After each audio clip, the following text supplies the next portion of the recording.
Perlu diketahui juga apabila ada tanda-tanda bahaya ketika selama berpuasa. Yang pertama, apabila gerakan janinnya sudah mulai berkurang.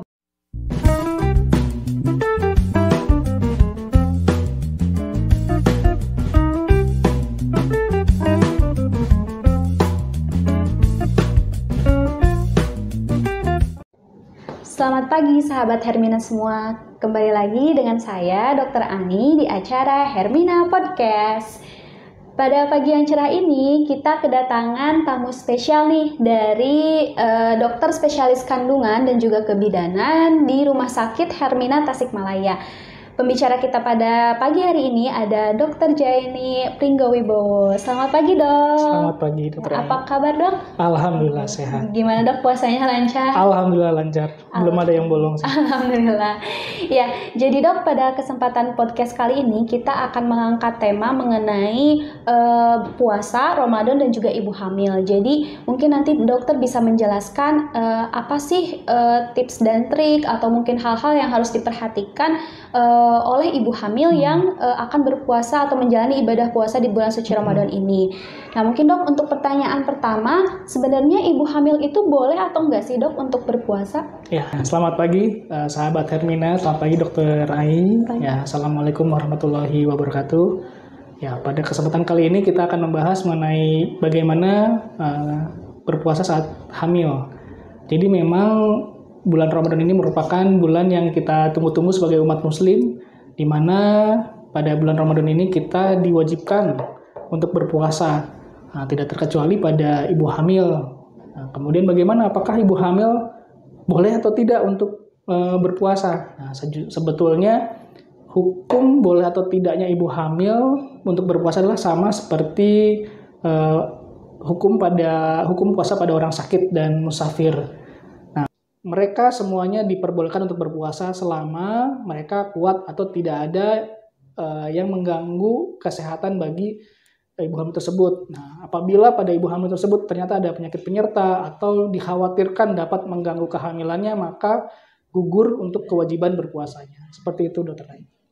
Lalu untuk pertanyaan selanjutnya, apakah ibu hamil itu ada acuan, Dok, atau misalkan ada hal-hal yang mungkin harus diperhatikan oleh ibu hamil di luar sana ketika akan berpuasa di bulan suci Ramadan? Baik, kemudian memang pada ibu hamil kita memiliki beberapa kriteria apakah ibu hamil tersebut boleh diperbolehkan untuk berpuasa atau tidak. Nah, yang pertama adalah kita lihat dari usia kehamilan, apakah itu pada trimester 1, 2, atau 3. Nah, kemudian kita lihat juga dari kebutuhan kalori. Memang pada ibu hamil tersebut ada peningkatan kebutuhan kalori, yaitu sebanyak kurang lebih 350 sampai 450 kilokalori. Nah, kemudian yang ketiga adalah dari BMI atau status gizi ibu hamil tersebut. Apakah dalam kondisi yang underweight, normal, overweight, ataupun obes. Dan setiap status gizi tersebut memiliki target peningkatan berat badan yang berbeda setiap minggunya, bahkan totalnya berbeda-beda. Dan sebaiknya memang pada ibu hamil sebelum puasa, maka sebaiknya dilakukan pemeriksaan terlebih dahulu apakah layak untuk ikut berpuasa atau tidak perlu, seperti itu. Oke. Nah, terus selanjutnya mungkin, Dok, ibu-ibu hamil ingin tahu apakah ada resiko negatif ataupun mungkin ada manfaat tersendiri bagi ibu-ibu hamil yang melaksanakan puasa di bulan suci Ramadan. Oh iya. Baik, pada ibu hamil yang ikut berpuasa tentu saja akan mengalami dampak yang positif maupun dampak yang negatif. Nah, seperti yang kita tahu bahwa pada ibu hamil ini memiliki peningkatan kebutuhan kalori. Nah, pada ibu hamil diperbolehkan berpuasa asalkan kebutuhan kalori bagi ibu hamil tersebut tercukupi.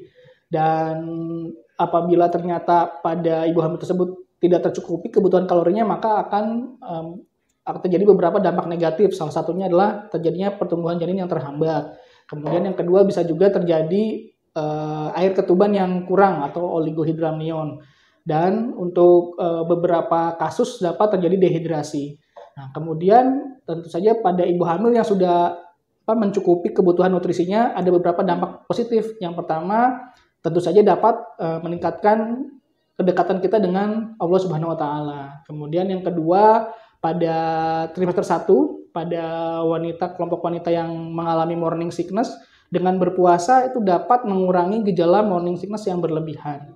Kemudian pada wanita hamil pada trimester kedua yang mempunyai resiko terjadinya gestasional diabetes atau peningkatan gula darah pada saat kehamilan, itu dapat mengurangi resiko terjadinya gestasional diabetes mellitus. Mungkin dok, untuk terakhir, apakah ada pesan-pesan yang ingin dokter sampaikan atau take home message bagi sahabat Hermina di rumah yang akan menjalankan, khususnya ibu hamil yang akan menjalankan ibadah puasa di bulan suci Ramadan? Silakan dok. Ya, take home message-nya yang pertama, memang pada wanita hamil selama bulan Ramadan ini apabila ingin berpuasa, memang sebaiknya melakukan pemeriksaan terlebih dahulu mengenai apakah status gizinya bagaimana, kemudian kira-kira pertumbuhan janinnya bagus atau tidak, sehingga dapat kita simpulkan bahwa ibu-ibu dapat melanjutkan puasanya atau tidak. Pada ibu hamil yang berpuasa, perlu diperhatikan untuk kenaikan berat badan setiap minggunya. Dan ini targetnya berbeda pada kelompok status gizi yang berbeda. Rata-rata pada kelompok status gizi yang normal itu minimal peningkatan berat badan 0,4 kg per minggunya. Kemudian perlu diketahui juga apabila ada tanda-tanda bahaya ketika selama berpuasa.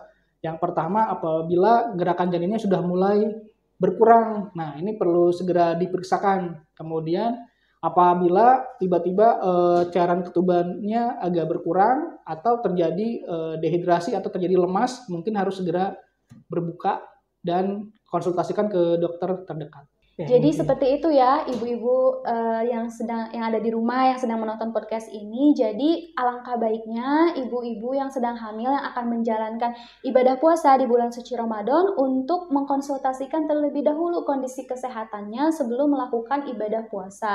Untuk sahabat Hermina di rumah yang akan melaksanakan ibadah puasa di bulan suci Ramadan ini dan berniat untuk melakukan pengecekan kandungan ataupun mungkin ingin berkonsultasi dengan dokter spesialis kebidanan dan kandungan di Rumah Sakit Hermina Tasikmalaya, bisa langsung datang ke rumah sakit. Untuk dokter sendiri, jadwal praktiknya hari apa aja dok? Saya praktek di Rumah Sakit Hermina Tasikmalaya setiap hari Senin sampai hari Jumat pukul 8 pagi sampai pukul 3.30 sore, setengah 4 sore. Kemudian pada hari Sabtu dari jam 8 pagi sampai jam 12 siang. Oke, mungkin seperti itu ya untuk sahabat Hermina di rumah. Nanti bisa langsung aja cus datang ke Rumah Sakit Hermina Tasikmalaya dan melakukan konsultasi di sini. Terima kasih untuk sahabat Hermina di rumah yang sudah menonton podcast kali ini. Sampai jumpa pada podcast berikutnya. Ya, terima kasih. Ya, terima kasih dok. Ya, sama-sama.